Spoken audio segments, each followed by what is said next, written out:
يا معشر الجن والإنس ألم يأتكم رسل منكم يقصون عليكم آياتي وينذرونكم لقاء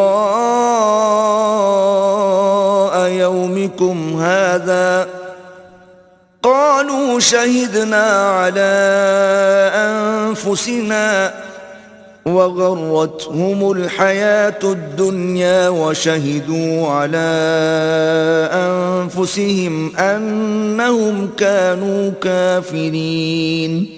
اے جنوں اور انسانوں کی جماعت، کیا تمہارے پاس تمہی میں سے پیغمبر نہیں آتے رہے جو میری آیتیں تم کو پڑھ پڑھ کر سناتے اور اس دن کے سامنے موجود ہونے سے ڈراتے تھے؟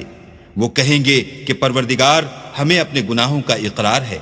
ان لوگوں کو دنیا کی زندگی نے دھوکے میں ڈال رکھا تھا اور اب خود اپنے اوپر گواہی دی کہ کفر کرتے تھے. ذلك أن لم يكن ربك مهلك القرى بظلم وأهلها غافلون. اے محمد صلی اللہ علیہ وآلہ وسلم، یہ جو پیغمبر آتے رہے اور کتابیں نازل ہوتی رہیں تو اس لیے کہ تمہارا پروردگار ایسا نہیں کہ بستیوں کو ظلم سے ہلاک کر دے اور وہاں کے رہنے والوں کو کچھ بھی خبر نہ ہو. وَلِكُلٍّ دَرَجَاتٌ مِّمَّا عَمِلُوا وَمَا رَبُّكَ بِغَافِلٍ عَمَّا يَعْمَلُونَ. اور سب لوگوں کے بلحاظ اعمال درجے مقرر ہیں اور جو کام یہ لوگ کرتے ہیں اللہ ان سے بے خبر نہیں. وَرَبُّكَ الْغَنِيُّ ذُو الرَّحْمَةِ إِن يَشَأْ يُذْهِبْكُمْ وَيَسْتَخْلِفْ مِن بَعْدِكُم مَّا يَشَاءُ كَمَا أَنشَأَكُم مِّن ذُرِّيَّةِ قَوْمٍ آخَرِينَ. اور تمہارا پروردگار بے پرواہ اور صاحب رحمت ہے. اگر چاہے تو اے بندو تمہیں نابود کر دے اور تمہارے بعد جن لوگوں کو چاہے تمہارا جانشین بنا دے، جیسا تم کو بھی دوسرے لوگوں کی نسل سے پیدا کیا ہے. انما توعدون لآت وما انتم بمعجزین. کچھ شک نہیں کہ جو وعدہ تم سے کیا جاتا ہے وہ وقوع میں آنے والا ہے اور تم اللہ کو مغلوب نہیں کر سکتے. قل یا قوم اعملوا على مكانتكم انی عامل فسوف تعلمون من تكون له عاقبة الدار انه لا يفلح الظالمون. کہہ دو کہ لوگو تم اپنی جگہ عمل کیے جاؤ، میں اپنی جگہ عمل کیے جاتا ہوں. ان قریب تم کو معلوم ہو جائے گا کہ آخرت میں بہشت کس کا گھر ہوگا.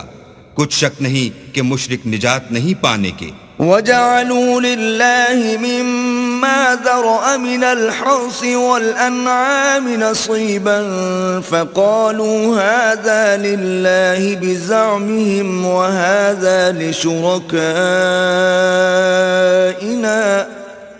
فَمَا كَانَ لِشُرَكَائِهِمْ فَلَا يَصِلُ إِلَى اللَّهِ وَمَا كَانَ لِلَّهِ فَهُوَ يَصِلُ إِلَى شُرَكَائِهِمْ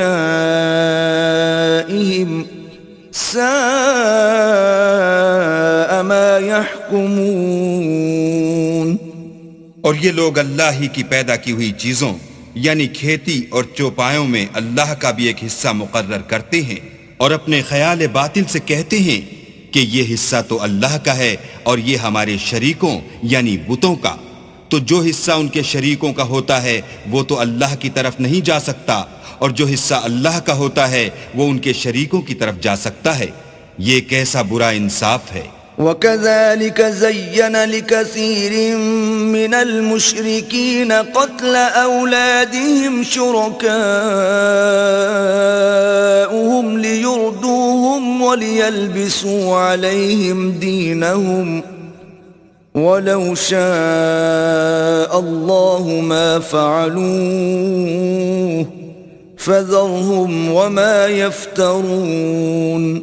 اسی طرح بہت سے مشرکوں کو ان کے شریکوں نے ان کے بچوں کو جان سے مار ڈالنا اچھا کر دکھایا ہے تاکہ انہیں ہلاکت میں ڈال دیں اور ان کے دین کو ان پر خلط ملط کر دیں، اور اگر اللہ چاہتا تو وہ ایسا نہ کرتے، تو ان کو چھوڑ دو کہ وہ جانے اور ان کا جھوٹ۔ وقالوا هذه أنعام وحرث حجر لا يطعمها إلا من نشاء بزعمهم وأنعام حرمت ظهورها وأنعام لا يذكرون اسم الله عليها افتراء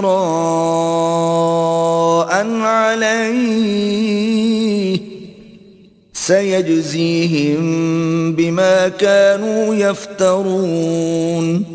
اور اپنے خیال سے یہ بھی کہتے ہیں کہ یہ چار پائے اور کھیتی منع ہے، اسے اس شخص کے سوا جسے ہم چاہیں کوئی نہ کھائے، اور بعض چار پائے ایسے ہیں کہ ان کی پیٹھ پر چڑھنا منع کر دیا گیا ہے، اور بعض مویشی ایسے ہیں جن پر ذبح کرتے وقت اللہ کا نام نہیں لیتے، سب اللہ پر جھوٹ ہے، وہ عنقریب ان کو ان کے جھوٹ کا بدلہ دے گا۔